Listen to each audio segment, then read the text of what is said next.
kalau kita aja memandang profesi guru tuh sebatas guru adalah pekerjaan yang mudah, kayak semua orang bisa jadi guru karena kerjanya cuma mentransfer ilmu aja gitu ya, apa yang ada di buku dipindahin ke catatannya murid-murid.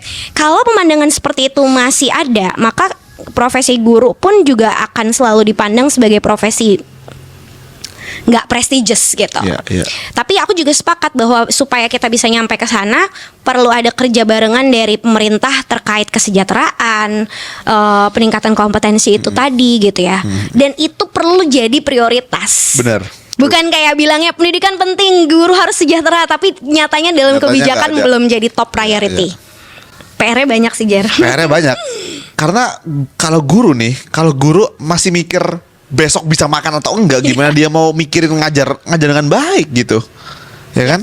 Pas aku mikir-mikir lagi, emang guru nggak repot bikin ujian? Emang guru nggak repot ngecekin ujian?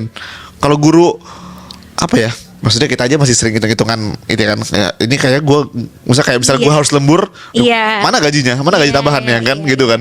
Itu pun kalau kita masih, maksudnya kita kerja di perusahaan atau apa kan kita masih hitung-hitungan banget ya, banyak yang hitung-hitungan lah gitu. Ya kalau bisa gue nggak repot ya nggak repot gitu, ya kan? Apalagi gue nggak digaji untuk tambahan ini gitu.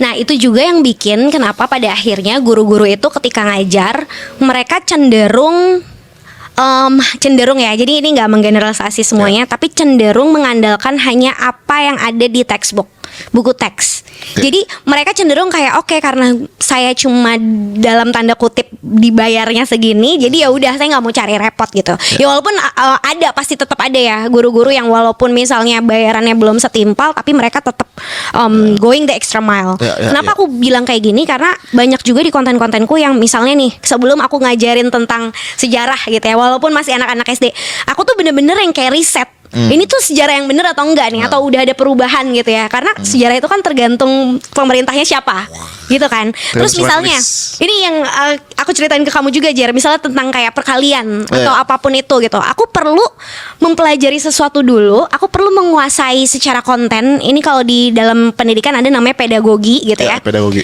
Perlu tahu cara ngajarinnya seperti apa. Sebelum bisa ngajarin ke murid, aku perlu menguasai dulu materinya. Pasti. Sehingga aku punya confidence ketika aku membawakan gitu ya, dan aku bisa ngedrive curiosity-nya murid-murid, rasa ingin tahunya mereka. Jadi nggak kayak semerta-merta hanya oke, kita nyatet, oke, kita latihan soal gitu. Nah, kadang-kadang akhirnya pembelajaran itu jadi kayak monoton aja, atau sekedar ngerjain worksheet, orientasinya cuma oke, dinilai bener atau enggak, tapi nggak nge-spark dorongan gitu ya anak tuh biar kayak besok aku juga pengen belajar lagi karena seru gitu. Karena aku ditantang nih sama Bu Galih untuk kayak mempertanyakan yang kita pelajari itu benar atau enggak sih, dan sebagainya.